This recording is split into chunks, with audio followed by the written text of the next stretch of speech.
एक समझदार ख़वातीन अपने घर के हर काम को कम वक्त में और कम बजट में कैसे मैनेज कर सकती है। अगर आप चाहती हैं आपका छोटा सा घर साफ़ सुथरा और ऑर्गेनाइज रहे और शॉपिंग के वक्त आपके पैसे भी बचत हों, तो आज की वीडियो में आपके साथ शेयर करने वाली हूँ कुछ ऐसी टिप्स और कुछ ऐसी बातें जो शायद आपके बहुत काम आएंगी।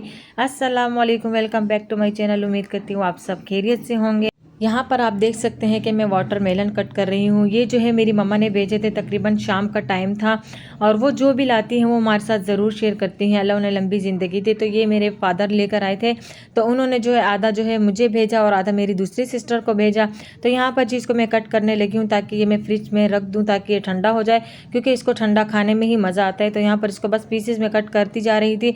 बाकी जो कच्चा था वो फिर मैंने डस्टबिन में डाल दिया। इसको मैंने फ्रिज में रखे ताकि ये ठंडा हो जाए। एक समझदार ख़वातीन सबसे पहले ये काम करती है कि वो जब भी शॉपिंग पर जाती है ना, तो वो कभी भी अपना पैसे दूसरों चीज़ों पर ज़ाया नहीं करती। और हम ख़वातीन की सबसे बुरी आदत जो है वो ये है कि जब हम जाते हैं शॉपिंग करने तो हम लेकर लिख के नहीं जाते ना, तो हमारा सबसे बड़ा मसला ये बन जाता है कि हम जाते किस चीज़ के लिए और हम उठा के कौन सी चीज़ ले आते हैं। मेरे साथ भी अक्सर ये होता था कि जब भी मैं शॉपिंग करने जाती थी ना, तो मैं लेकर जाती थी कुछ और लेने के लिए लेकिन लेकर मैं कुछ और आती थी, क्योंकि अक्सर टाइम में मैं कुछ चीज़ें भूल जाती थी। फिर मैं कहती मुझे क्या चाहिए था। अब मैं क्या करती हूँ, अब मैं एक लिस्ट बना लेती हूँ और उस लिस्ट के साथ मैं बाज़ार जाती हूँ।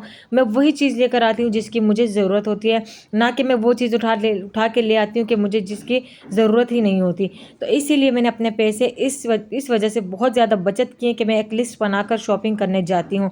यहाँ पर जी आप देख सकते हैं कि जो वाटरमेलन था वो अच्छे तरीके से ठंडा हो गया था और यहाँ पर मैं और मेरे बच्चे जो खाने के लिए बैठ गए थे और शाम के टाइम में इसको खाने में बड़ा ही मज़ा आया था।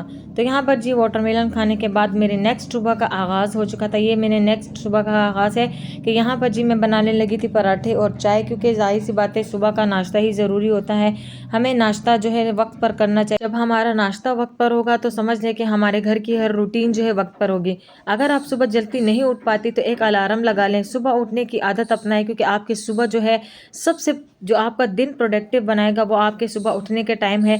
अगर आप देर से उठती तो जाहिर सी बात है आपका हर एक काम जो है वो देर से होगा। मेरी भी ये आदतें थी कि जो मैंने अपनी चेंज की हैं वो आदतें, वो एक्सपीरियंस जिसमें बहुत ज़मीन आसमान का फ़र्क पड़ा है।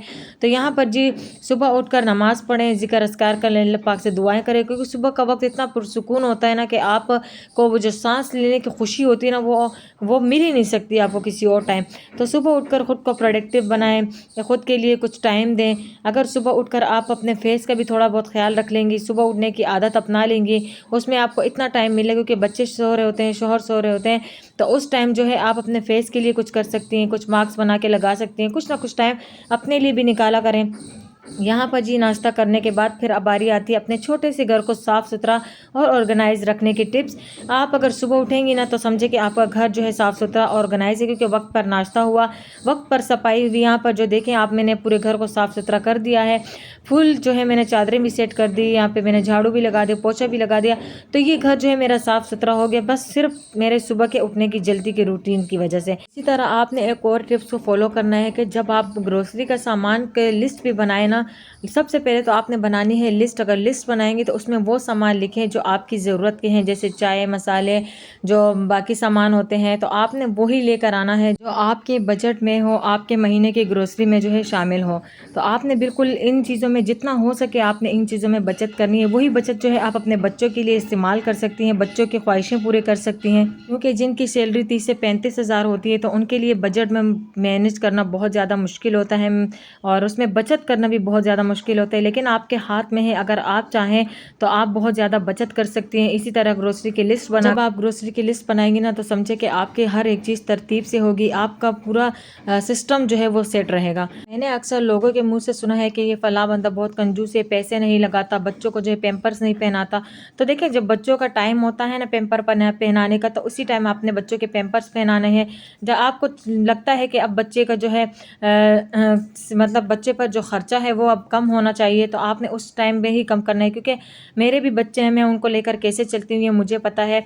ना ही मैंने उनको ज़्यादा पैम्पर्स पहनाए हैं, ना ही मैंने उन पे ज़्यादा खर्चे किए हैं, क्योंकि मुझे पता है कि कम आमदनी कम बजट में जो है ये मुश्किल होता है। लेकिन बच्चों के लिए जो है मैंने पैम्पर्स पहनाने की आदत ऐसी छुड़वाई है कि मैं उनको वक्त पर, जब बच्चे की समझ आ जाती है ना, जब 1.5 साल तक, 1.5 साल के बाद बच्चे को समझ आ जाती है कि हाँ ये बात इस तरीके से, तो अब मैंने अपने बच्चों को ऐसी जगह बताई हुई कि हाँ आपने जाके यहाँ पर वॉशरूम करना है, तो मेरी सबसे बड़ी टेंशन जो है यहाँ पर ख़त्म हो जाती है। तो इसी तरीके से अपने बच्चों को तरबियत देना ना एक माँ के हाथ में होता है। अगर आप समझदार हैं तो आप अपने बच्चों को लेकर बहुत अच्छे से चल सकती हैं, बगैर पैसे खर्च किए और बगैर पैसे लगाए अपने बजट को मैनेज करके आप अपने बच्चों का सलीकामंदी से जो है तरबियत कर सकती हैं। जी यहाँ पर आप देख सकते हैं मैंने किचन के अच्छे तरीके से सफाई की, और सफाई निफ्स ईमान है, मैंने हर ब्लॉग में आपके साथ शेयर किया है कि अपने किचन का ख्याल रखा करें, अपने किचन की सफाई किया करें, क्योंकि आपकी सफाई होगी तो आपके किचन में जो है बरकत होगी। यहाँ पर मैंने अपने किचन के अच्छे तरीके से सफाई की। उसके बाद जो है मेरे शाम की रूटीन अब स्टार्ट हो गई। यहाँ पर मैंने बनानी थी कलेजी। कलेजी की आपके साथ ऐसी रेसिपी शेयर करूँगी कि ना आपको स्मेल आएगी और ऐसा टेस्ट कि जैसे आप बाहर से लेकर आई हो। यहाँ पर देख सकते हैं कलेजी के ऊपर जो है मैंने कलेजी को अच्छे तरीके से धो लिया था। इसके ऊपर जो है मैंने जो लहसुन होता है ना उसको बारीक बारीक कट करके इसके ऊपर डाल दिया, ना कि मैंने इसको चॉप किया है। यहाँ पर मैंने ऑयल डाला, ऑयल नहीं सॉरी घी डाला, और घी को अच्छे तरीके से गरम करेंगे। इतना नहीं गरम करेंगे क्योंकि उस पर फिर कलेजी डालते हैं, इसका एकदम से रंग चेंज हो जाता है, और रंग चेंज होने के बाद जो है वो चींटे मारता है। तो यहाँ पर ऑयल को बस थोड़ा सा जो है गरम करना है, ज़्यादा नहीं। उसके बाद जो है यहाँ पर हमने इस कलेजी को और साथ में लहसुन को जो कट किया हुआ है उसको हम इसमें डाल देंगे कढ़ाई में, ताकि ये पक जाए। देखें जो घी है वो थोड़ा थोड़ा जो है बस गरम होने लगा है। तो आपने जो है अगर कलेजी की आपने ज़बरदस्त सी रेसिपी देखनी है ना, और ना ही स्मेल हो और ना ही आपको खाने में जो है बुरा लगे, तो आपने इस रेसिपी को ज़रूर फॉलो करना है, क्योंकि मेरी कलेजी जो है सबको पसंद आती है। अपने मुंह की तारीफ़ नहीं करनी चाहिए, लेकिन आप ट्राई करें इस तरीके से बनाने की, फिर आप देखें कि आप मजबूर हो जाएंगी बार बार बनाने में। तो ये देखें अब यहाँ पर मैंने ऑयल थोड़ा सा गर्म हुआ, उसमें मैंने कलेजी और वो लहसुन डाल दिया। अब वो खुद पकता रहेगा, और यहाँ पर मैं इसके ऊपर जो है नमक डालूंगी। कलेजी में हमेशा नमक कम डाला करें, क्योंकि इसमें ज़्यादा हो जाती है। हम घर के फैमिली मेम्बर जो है कम है, तो इसलिए कलेजी भी कम बन रही है। जितनी क्वांटिटी होगी ज़्यादा होगी उतनी ही आपने इसमें लहसुन और हस्बे जायका नमक डालना है। अब यहाँ पर देखें इसका रंग बिल्कुल चेंज हो गया, और ये इसको मैंने ऑयल में पका दिया है तकरीबन। फिर उसके ऊपर जो है टमाटर को सिर्फ दरमियान से कट करना है, और इसके ऊपर जो है हमने डाल देना ताकि इसका छिलका हम उतार सकें। कलेजी में तो या आप चॉप किए हुए जो टमाटर डाल दें, इसको अच्छे तरीके से ग्राइंड कर दें। अगर ग्राइंड नहीं करना, टाइम नहीं है इतना, तो आपने क्या करना है, टमाटर को सिर्फ बीच से कट करके इसके ऊपर ऊपर रख देना है, और इसके बाद छिलके हटा देना है। यहाँ पर टमाटर के छिलके हटाने के बाद इसको मैं जो है अच्छे तरीके से मेल्ट करूँगी, ताकि ये बिल्कुल नज़र ना आए कि इसमें मैंने टमाटर भी डाले थे। और आंच आपने जो है बिल्कुल दरमियानी रखनी है, ना ज़्यादा तेज़ रखनी है, क्योंकि तेज़ होगी तो ये जल जाएगी, और अगर कम होगी तो ये जो है पकेगी नहीं। तो आपने दरमियानी आंच पर इसको पकाना है। ये अच्छे तरीके से पक चुकी है। इसके ऊपर अब मैं जो है मसाला डालूंगी तकरीबन 1 से 1.5 चम्मच, ताकि इसका रंग भी अच्छा हो। और यहाँ पर जब तक ऑयल ना निकले तो आपने इस पर आँच जो है बंद नहीं करनी। यहाँ पर देखिए मसाला डालने के बाद डायरेक्ट इसने जो है ऑयल छोड़ दिया, क्योंकि इसको मैं जो पहले ऑयल में अच्छे तरीके से पका चुकी हूँ। तो यहाँ पर जी बस आपने इसको भी 5 से 10 मिनट तक पकाना है। इसको आपने बिल्कुल पानी नहीं डालना। जब आप पानी डालेंगे तो समझिए आपका जो है सारा काम ख़राब हो जाएगा। यहाँ पर मेरे पास दही पड़ा हुआ था, थोड़ा सा बचा हुआ था, इसको मैंने ज़ाया नहीं किया, इसको भी मैंने इसमें डाल के अच्छे तरीके से मेल्ट किया। इसका रंग भी बिल्कुल चेंज हो गया, आप देख सकते हैं। तो आपने इस तरीके से अब कलेजी बनानी है, घर में ज़रूर ट्राई करनी है कि किस तरीके से बनती है।